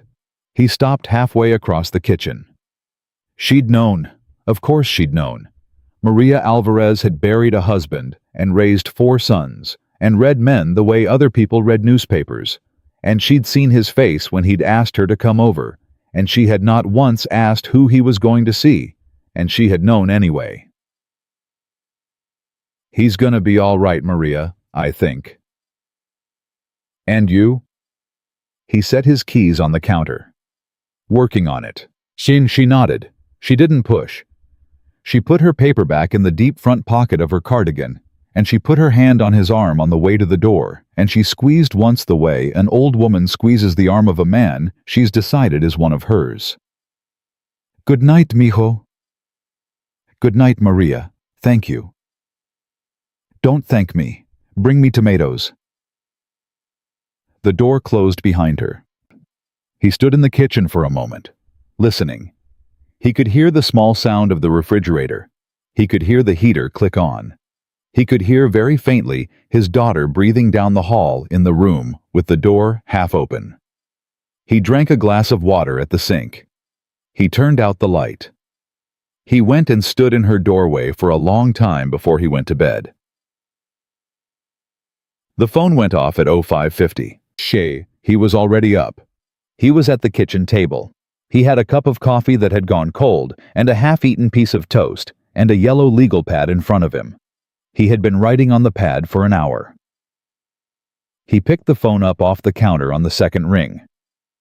Unknown number, 703, area code, Northern Virginia. He didn't answer it.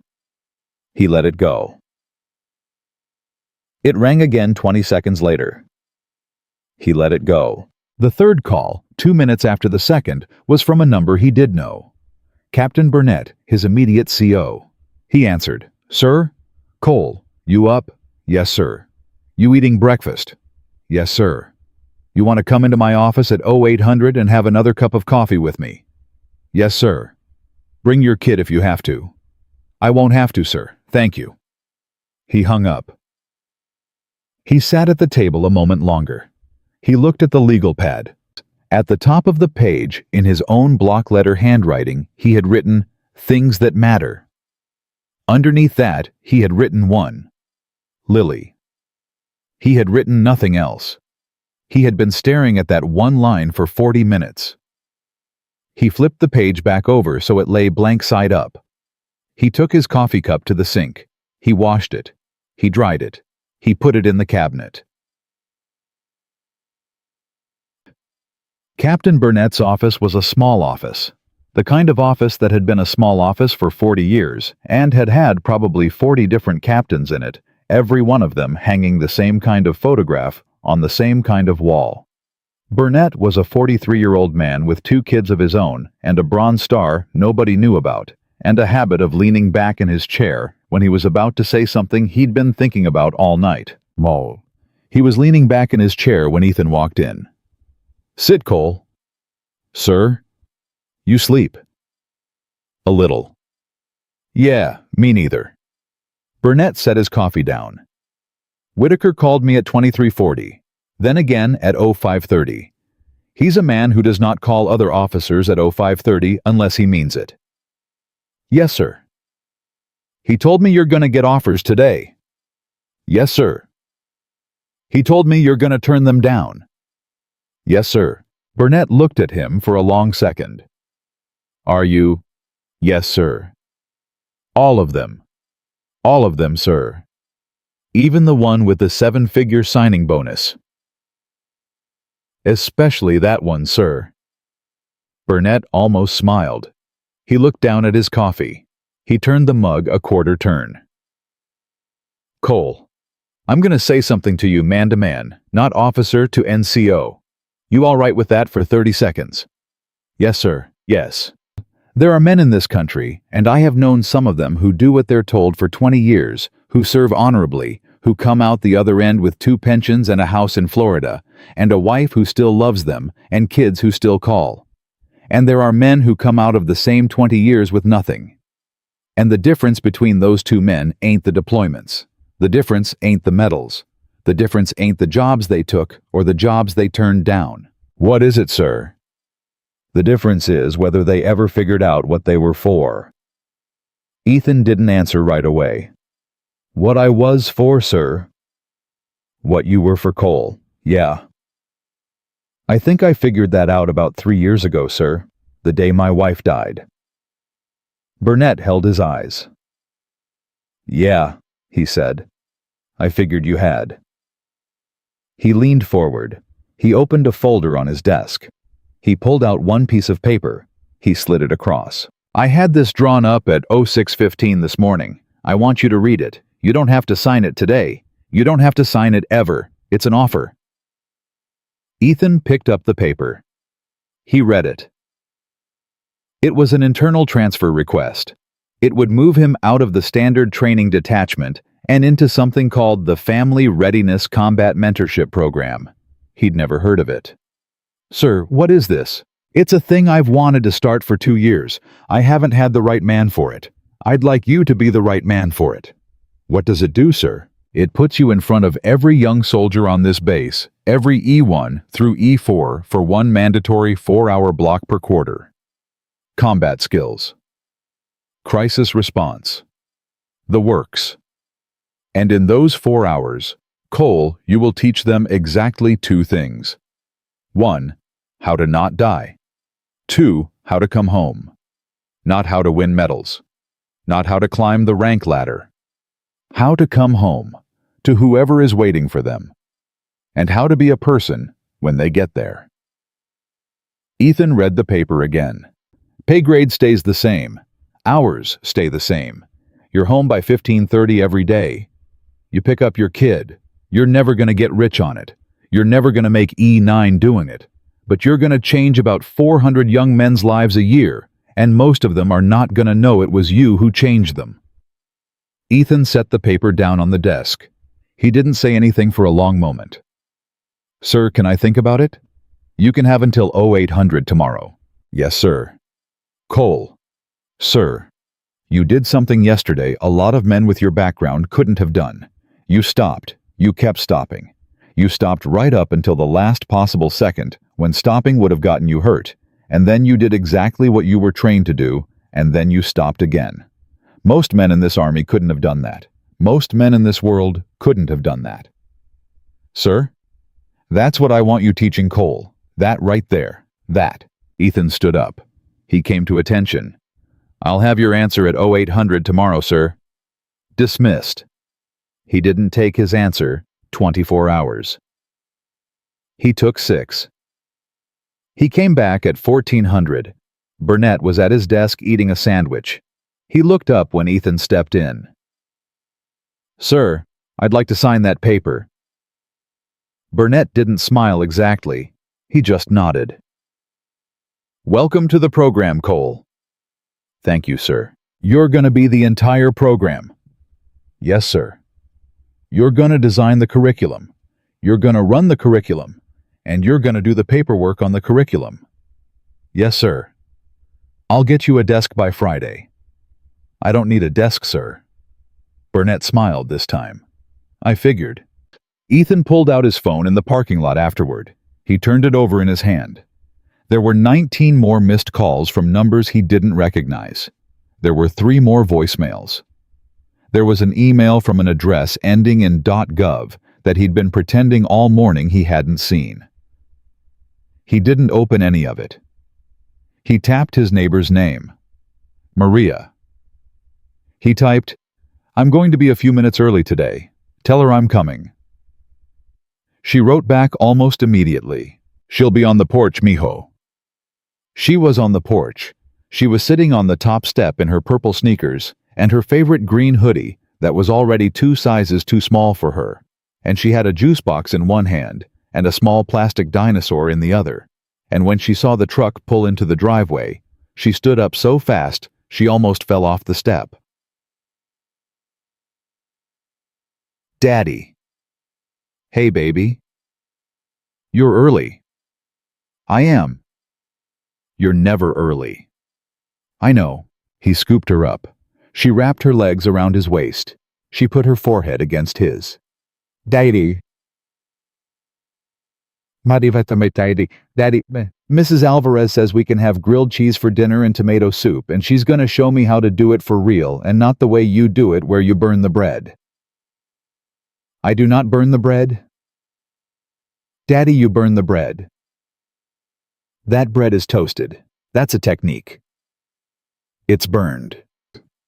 He carried her into the house laughing, and Maria Alvarez was at the stove already, and the small house on Cedar Street smelled like butter and tomatoes, and somewhere very far away from that kitchen, 2 miles away, on a base on the other side of town, a phone in a Northern Virginia office building was ringing into a voicemail box that was never going to get a call back, and a man named Daniel Reeves was finally slowly beginning to understand the meaning of the 3 words he'd received the night before. The video, by the time the sun went down on day 2, was at 14 million views. By day 3, it was at 31 million. By the end of the week, every news outlet in the country had pulled a still frame from the moment of the catch. Ethan's hand around Vance's knee. Vance's whole weight suspended in the air. Ethan's face, the same calm, tired face it had been for the entire match, and put it on the front page of something. The captions varied. "The quiet hero. Single dad stops bully. Who is Ethan Cole?" He didn't read any of them. Maria intercepted the newspapers off the front porch every morning. She put them in her own recycling bin across the street. He pretended he didn't see her doing it. She pretended she didn't know he was pretending. Reporters came. 2 trucks the first day, 5 the second. By the 4th day, there was a man with a camera on a long lens who'd taken to parking on the corner. Ethan walked down the driveway on day 4, walked over to the man's car, knocked on the window. The man rolled it down half an inch. He looked nervous. "Sir. Son. You have a nice camera." Yes, sir." "You see that house over there?" "Yes, sir. There is a 7-year-old little girl in there who lost her mother 3 years ago. She is just now starting to laugh again. Are you the kind of man who wants to be the reason a 7-year-old little girl stops laughing?" The reporter, and he was young, no older than 25, and Ethan could see in his eyes that he had a mother somewhere who would be ashamed of him, said very quietly, "No, sir." "Then start your car and drive, and tell every man in your office that this corner is closed." The man started his car. He drove. By the next morning, the corner was empty. By the next week, the trucks were gone too. Whatever Colonel Whitaker had done with whatever phone numbers he had, it had worked. The contractor offers did not stop. There were 6 of them in the first month, each one bigger than the last. The biggest was $840,000 a year, plus a signing bonus of $1.25 million, plus a 4-bedroom house in Virginia, paid for out of the contract. Ethan didn't open any of the emails after the first one. The phone calls he silenced. The certified letters he stacked on a shelf in the garage without opening, and one Saturday in mid-October, he took the whole stack of them out to the burn barrel by the back fence, and he and Lily roasted marshmallows over the fire of them. And she didn't know what was burning, and he didn't tell her. And she gave him the marshmallow with the perfect golden crust, because she said the perfect ones were always for daddies.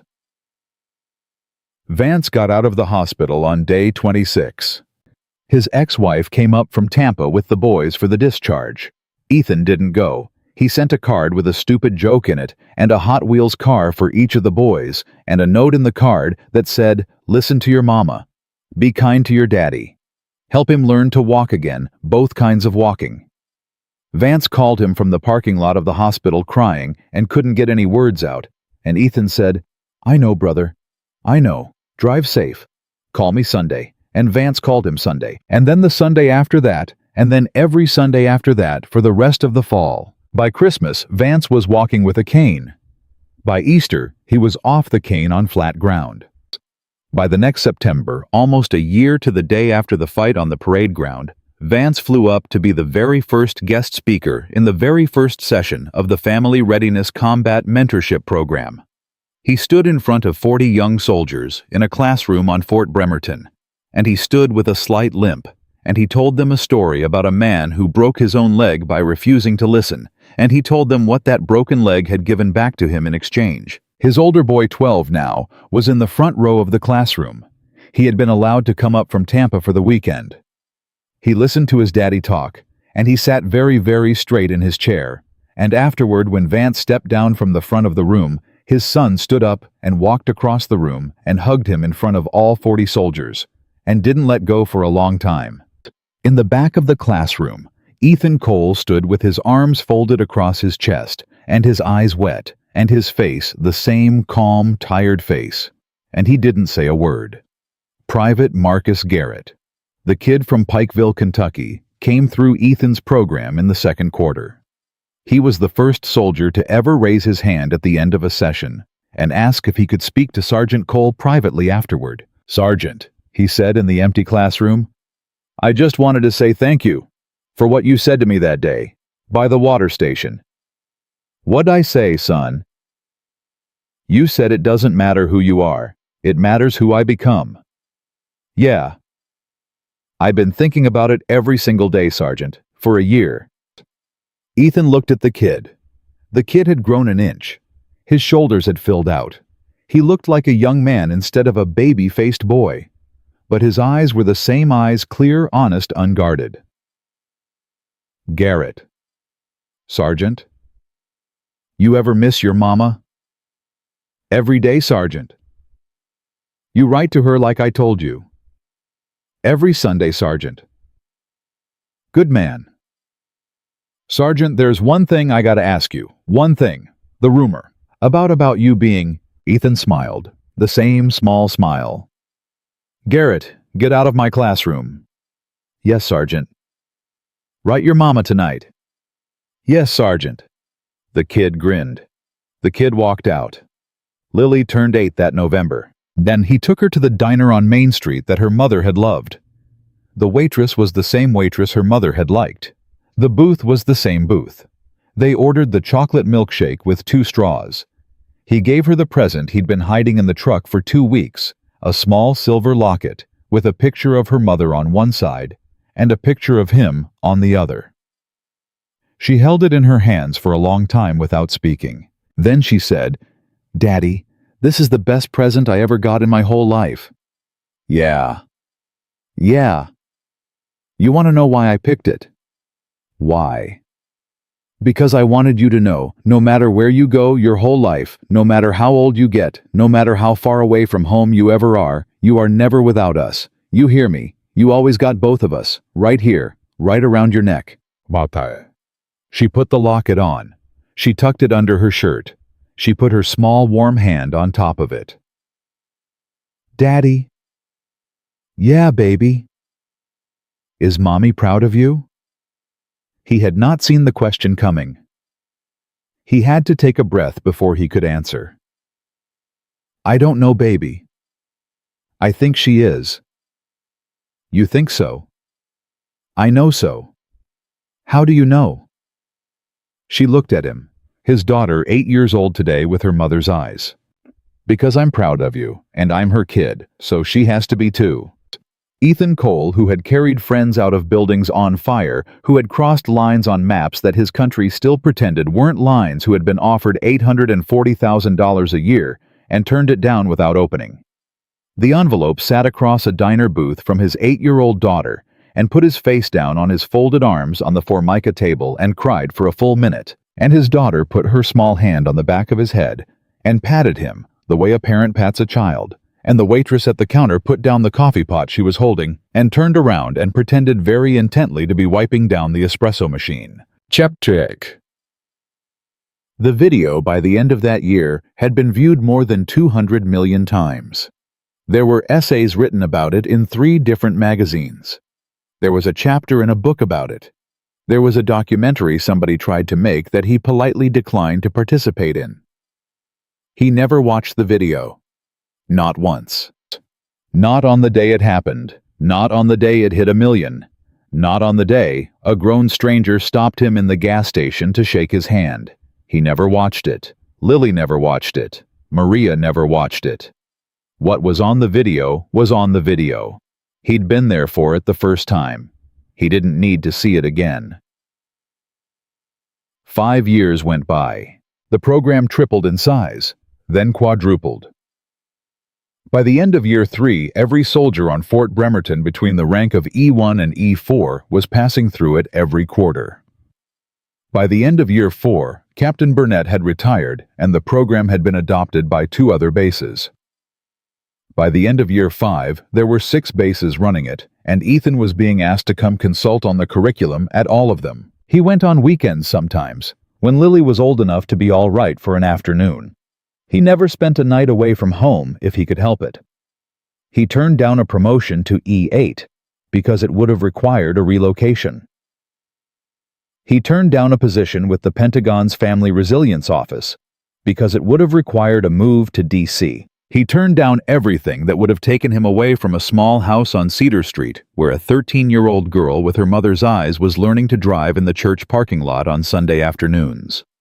On the 10th anniversary of the day, his wife had died. Lily was 13, now her hair longer, her smile wider, her grief a settled and gentle thing rather than a sharp one. They drove out to the cemetery together. She brought yellow tulips. They had been her mother's favorite. They stood at the headstone for a long time without speaking. Then Lily said, "Daddy, I've been thinking." "Yeah, baby." "When I grow up, I want to do what you do."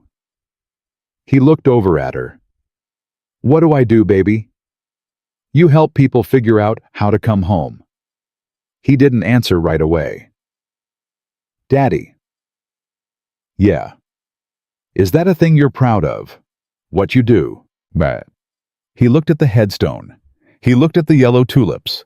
He looked at the small 13-year-old version of his wife who was standing next to him with one hand in his and the other on the locket that lived at her throat now and had since the day she was 8. "Yeah, baby, I'm proud of it." "Good." "Why?" "Because most people aren't proud of what they do." I asked everybody. Mrs. Alvarez, Mr. Burnett, Mr. Vance when he came up. I asked. Most people aren't, but you are, and that's good, and I want to be that too. He squeezed her hand. "Then you will be baby." "Promise." "I promise." "On mommy." "On mommy." "Me," she smiled. She set the tulips down. She wiped her eyes the way her mother used to wipe her eyes with the heel of her hand fast, like she was angry at the tears for showing up. She looked up at her father. "Daddy, you want to get pancakes on the way home?" "Yeah, baby, I want to get pancakes on the way home." They walked back to the truck together. A long time after all of this, when Sergeant Bradley Vance was an old man in Tampa with grandchildren on his knee, somebody at a Memorial Day cookout asked him offhandedly about the limp. He told the story. He told it the way he had come to tell it after the years had worn the shame off of it and left only the lesson. He told it slow and he told it true, and he didn't leave out the parts that weren't flattering to him. When he got to the end of it, the part where Ethan Cole had crouched down on the mat and told him to let it go before it killed him slower, the man who had asked a younger man, a man about 35 with no military background and tattoos on both arms, and a beer in his hand, said, "That's a hell of a story." "It's a true one," Vance said. "Whatever happened to him, the other guy?" "Cole."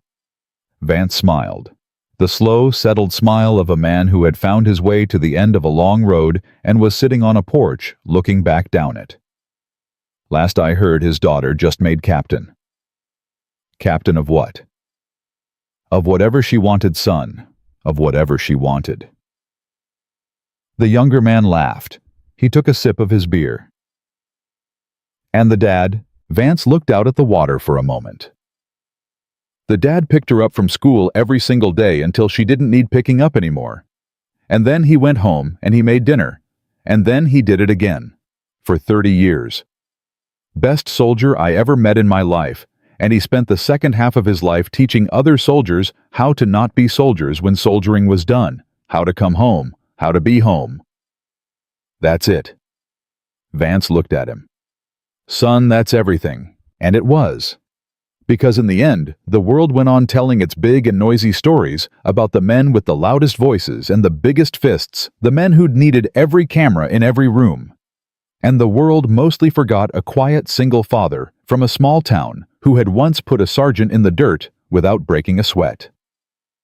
But every soldier who passed through his program for 30 years remembered. Every Marcus Garrett from every Pikeville, Kentucky. Every man who came home to a wife and hugged her instead of a sergeant. Every kid who didn't get yelled at over a math homework problem because his daddy had learned in a small classroom on Fort Bremerton the difference between a soldier and a man. They remembered. And the lesson he had taught them, the only lesson he'd ever really had to teach, was the same lesson he had spoken on a hospital bed at 23:15 at night, 10 years before any of them had ever met him. Real strength is not finishing it. Real strength is knowing when to stop. That was Ethan Cole. That was the quiet single father who had once been called the babysitter in boots. That was the Navy SEAL. That was the man. And in a country that had spent a long time forgetting the difference between dominance and discipline, between winning and coming home, between a uniform and the person inside it. One quiet man on a parade ground, on one ordinary Tuesday afternoon, had reminded 500 soldiers, and then 100 million strangers, and then a whole generation of young Americans of the only thing that had ever really mattered. The strongest man in the room is the one who chooses every single day to be gentle. That was the truth of it. That was the whole story, and it was enough.